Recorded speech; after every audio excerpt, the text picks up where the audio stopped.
მოგესალმებით. ყოველთვის კითხავს ნამდვილად არ ვალოდი. საკმაოდ მძიმე დღეები არის მსოფლიოში. მე მგონი ყველა ადამიანისთვის, ვისთვისაც უკრაინის ბედი და შესაბამისად ევროპის ბედი არის მნიშვნელოვანი. მე ვფიქრობ, რომ ის რაც ახლა ხდება კიევს, ვაშინგტონს, მოსკოვს, ბრიუსელს, ევროპის სხვადასხვა დედაქალაქებს შორის არის ყველაზე უფრო მნიშვნელოვანი მოვლენა, რომელსაც ჩვენი თაობა ჩვენ სიცოცხლეში მოვესწრებით და მე მინდა დავიტოვო, რომ მარკო რუბიოს მხრიდან დღეს ესე კატეგორიულად უარყოფა და ყალბი ამბების დახილი ყველაფერზე რაც გავრცელდა, არის მხოლოდ იმის ნიშანი, რომ იმ სამწუხარო რეალობის შესაძლებლობის მინიმალიზაცია ხდება, რაც ეს 2 დღე არის ალყურს ვადევნებს და რაც სრული კატასტროფა იქნება, თუკი ამერიკის შეერთებული შტატები იმ პოზიციებზე დარჩება, რომელიც ჟურნალს მედიაში კიდევ ერთხელ ამბობ, რუბიოს მხრიდან ამ ამბების უარყოფა იმედი დავიტოვოთ ნიშნავს იმას, რომ ხდება გადაფასება ამ ბოლო 2 დღის მოვლენების და შეიძლება ამ თვალსაზრისით ყველაფერი ამერიკა დარჩება თავისუფალი სამყაროს თავისუფლებისთვის მებრძოლი ადამიანების გვერდით და იბრძოლებს მათთან ერთად. კითხავთ ხადია ამაზე და ყველაზე მთავარი და ყველაზე მნიშვნელოვანი რაც ხდება კობახიძე მიასახარისხოვანია, თუმცა ის მოვლენები, რომელიც ამ ინვესტიციის ან პოტენციური ინვესტიციის გარშემო ვითარდება, უკვე საერთოდ სიმართლე რომ გითხრათ იმაზე ლაპარაკი, რომ ინვესტიცია იქნება იქიდან გამომდინარე, რასაც ეს ბოლო პერიოდია ვადევნებთ თვალს, ჩვენ ვნახეთ რამოდენიმე ძალიან დიდი ასე ზარზეიმით გამოცხადებული ინვესტიციის ჩავარდნა ჯერ იყო და ანაკლიაში ჩინელები შემოდიოდნენ 600 მილიონიანი პროექტით და კი ვხედავთ აგერ უკვე ამ დაპირებიდან ეს წელზე მეტი გავიდა წელიწად ნახევარი და არაფერი მსგავსი არ მომხდარა და კიდე კარგი არ მომხდარა. შემდეგ ჩვენ მთელი ზაფხული ვისმენდით, რომ უზარმაზარი ინვესტიცია შემოდიოდა ჩინური ბანკის Liberty უნდა ეყიდა და ეს დიდ შესაძლებლობებს გააჩენდა საბანკო სექტორზე და ეს ინვესტიცია ჩაიშალა.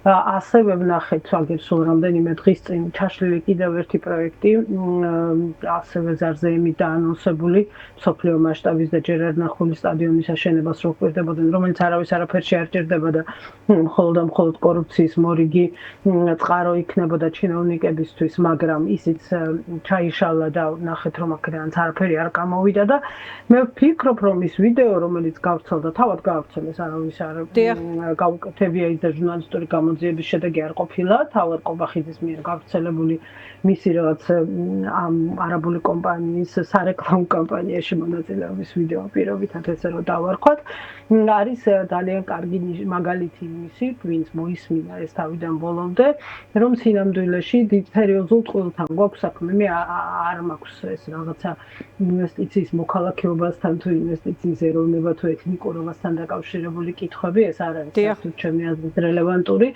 და საინტერესო, მაგრამ რელევანტური და საინტერესო პრობლემა ხდება იმ მომენტიდან, რა მომენტიდანაც ურთიერთგამომრიცხავი ამბების გავრცელება იწყება და პირველ წყარო ხელმისაწვდომი არ არის, ხომ?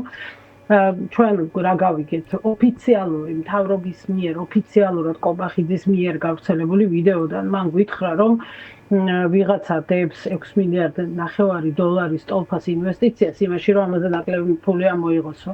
ეხლა ეს ხომ არის სრულიად ერთმნიშვნელოვნად საკმარისი ყოველგვარი გაგრძელებების გარეშე, საკმარისი მიზეზი იმისი რომ ეჭვ შეიტანო კითხვები გაჩნდეს და მოითხოვოს სრული გამჭვირვალეობა ამ პროექტში.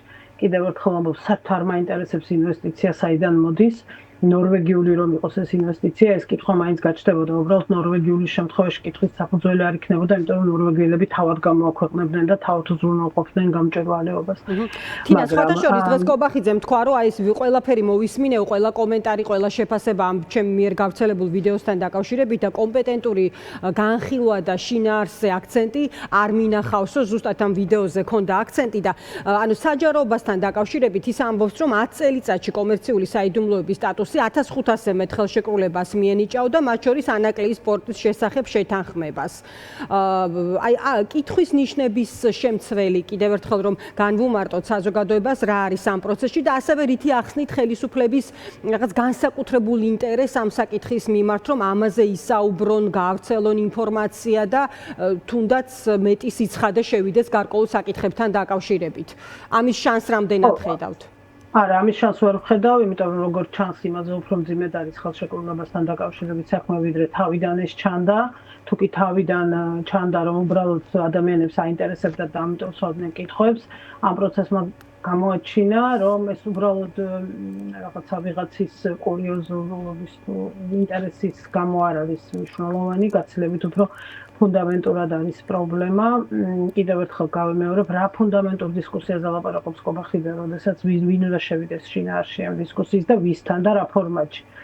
ისინი არავის არ ელაპარაკებიან, არავისთან არანაირი დისკუსია არ აქვთ, განსხვავებული კითხვების დამსველ მედიაში არ მიდიან, კითხვა ვინა დაუსვას თამთა სანიკიძემ, ანუ ვისგან ელოდება კითხვას, მან რა ქვია ეს მარგარიტა სიმონიანები როს ხედან იმედზე, სადაც დღეში 17 ჯერ მიდის, იმათ უნდა დაუსვან კითხვა, მოვიდეს თქვენთან მივიდეს ფორმულაზე და ექნება განხილვის და ფუნდამენტურად ჩაღრმავების შესაძლებლობა.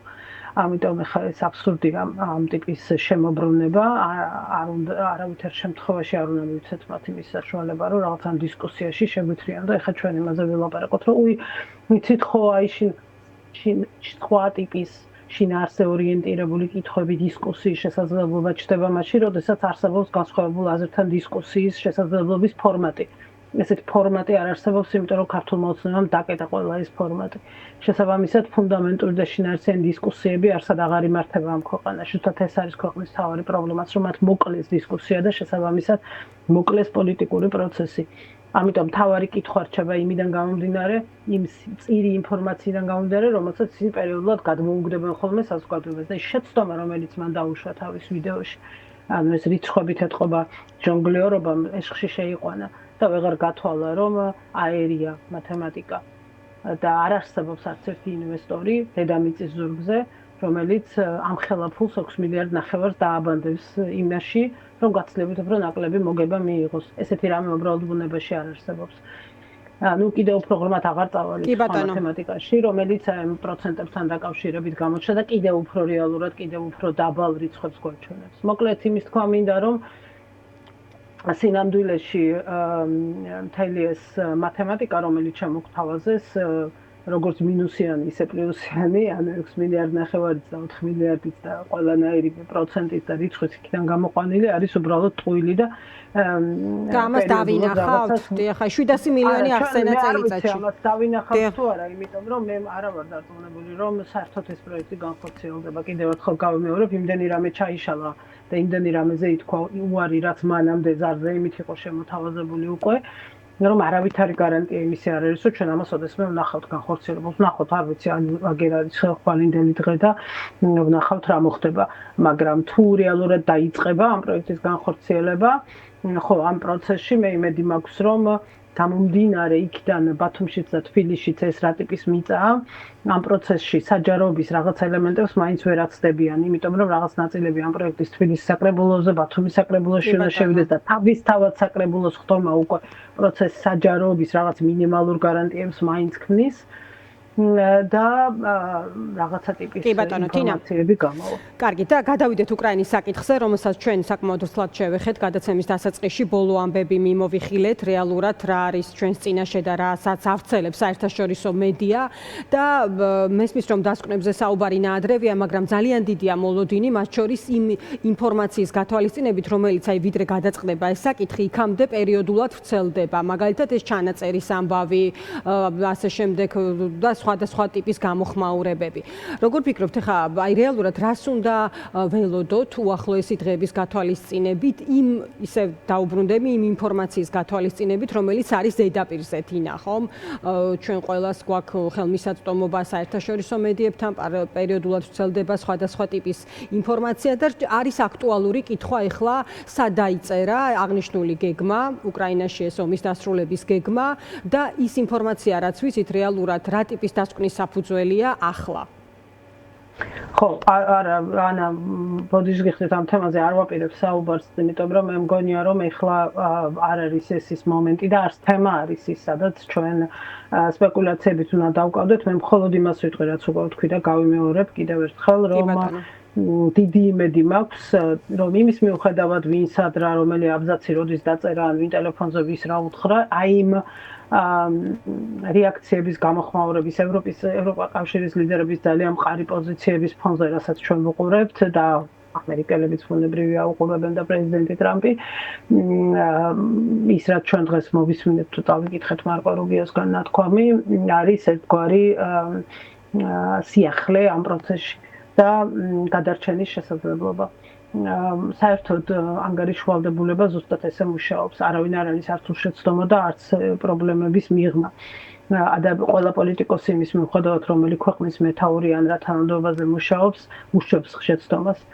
თავარი არის ის, რომ როდესაც შემდეგ რეაგირება ხდება, ანგარიშ ვალდებულების მექანიზმი არსებობს, ჩაერთოს პასუხისმგებლობის სისტემა და დაუბრუნდე ადეკვატურობას პროცესის ამ პასუხისმგებლობის საერთაშორისო არსებული ქვეყნებში არსებული სისტემებიდან გამომდინარე. მე მგონია რომ ამას ვუყურებთ ახლა ჩვენ ამას ვადევნებთ თვალს და შესაბამისად ძალიან ფრთხილი ოპტიმიზმით, მაგრამ მაინც ოპტიმიზმით იმედს ვიტოვებ, რომ ხვალდილით რომ გავიღვიძებთ კიდევ უფრო შეცვლილი და პოზიტიურად შეცვლილი ვითარება გვექნება. მე არ მგონია რომ რამე გადაწყვეტილება იყოს მიღებული ვაშინგტონში ევროკავშირის როგორც ორგანიზაციის, ევროპის წამყვანი სახელმწიფოების და ბუნებრივია თავად უკრაინის გარეშე და მათი პოზიციები ვფიქრობ რომ საკმაოდ მყარია და არ გვაძლევს იმის საშუალებას ვიფიქროთ რომ დათმობა მოხდება კრემლისთვის. დიდი მადლობა თინა, დაგემშვიდობებით, ეს იყო თინა ხიდაშელი, სწორედ ის